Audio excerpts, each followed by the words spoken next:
Ni yn gohebwyr School Report Ysgol Gyfun Gŵyr 2020. A ni am cyfweld a non-Evan sy'n athletraig enwog. Beth yw peth gorau am gohebu ar y Six Nations? Mae'n gret i fod yn rhan o'r peth, a peth gorau i fi yw ar ôl ymddeol, ond i ddim yn gwybod beth i'n neud o'n unan ar y penwythnosau, achos bob penwythnos ers fi fod yn ifanc, ni gyd wedi wneud i'w chwaraeon. A ar ôl ymddeol a cael y swydd gyda'r BBC, mae wedi gweithio mas yn berffaith, achos i fi nawr yn canolbwyntio ar gwaith rygbi ar y penwythnos yn lle chwarae. Felly, fi ddim yn fath o berson sy'n gallu eistedd o amgylch a wneud dim byd, felly mae wedi bod yn gret. A hefyd, dwi'n cael cwrdd â lot o'r dynion, dwi'n cael mynd i'r gêm, a ni lan yn Twickenham wrthnos diwetha, a ni'n eistedd yn y press box, a Eddie Butler, Brian Moore fyna, a ni fan hyn, a gwylio gêm y dynion, a wedyn ni'n sylwebu yn fyw ar bwtwm coch wedyn, ar gêm y merched, oedd yn Twickenham ar ôl gêm y dynion, a ti'n cwrdd â pawb, ti'n cerdded mynd i'r press box, a ti'n gweld gyda bobl yn ti wedi gweld ar teledu am flynyddau, a mae'n briliant, mae'n gret i fod yn rhan o fe, a fi'n lwcus iawn bod fi wedi cael swydd gyda'r BBC i llan o'n amser i na bod fi wedi ymddeol. Beth yn eich cymell motivato i wneud y peth nesaf?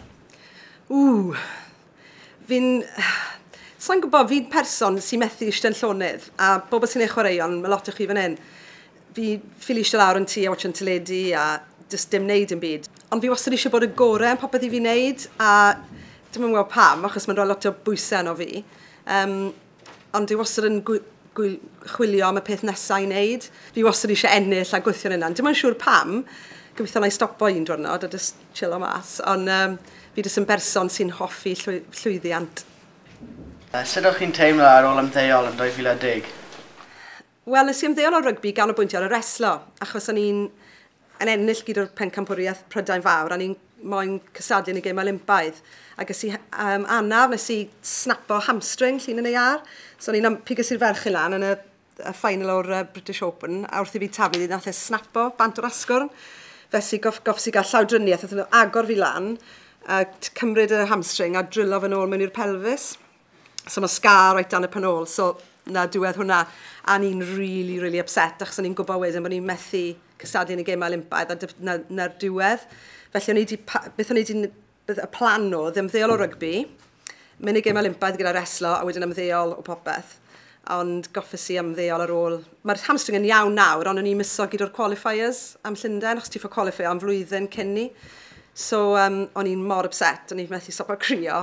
A wedyn nes i sgrifennu at y BBC yn Llundain, nes i lan yn Cyfweliad a ges i'r swydd yn y gêm Olympaidd. So nes i drial troi'r negyddol mewn i positif. So o'n i'n lwcus iawn fyna, ond o'n i'n gutted.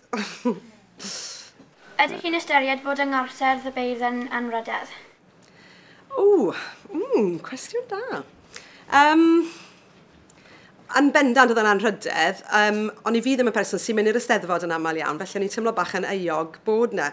A pawb yn rili hen, o'n i'n ifanc, ond oedd e'n gret diwrnod anhygoel, a o bobl yn trin chi mor neis, a oedd fraint i fod ar y llwyfan yn gweld y person yn cael ei cadeirio ac yn y blaen, o'n i beth i gweld seremoni cadeirio o blaen. So oedd e'n gret, ond wedyn ges i'r MB wedyn, lan y Llundain, a mae bobl yn aml yn gofyn i fi beth oedd fwyaf pwysig yr MB neu bod ar yr orsedd. Ond oedd mynd i Windsor Castle a cwrdd ar frenhines a cael yr MB yn gret, a ni'n teimlo bod hwnna'n rhywbeth mwy Prydeinig, ond fel person Cymraeg oedd y peth Eisteddfod yn meddwl mwy. Beth sy'n nesaf i chi? Beth sy'n nesaf? Wel, fi dal yn ymarfer, dim yn quite yn siŵr beth fi'n mynd i wneud nesaf.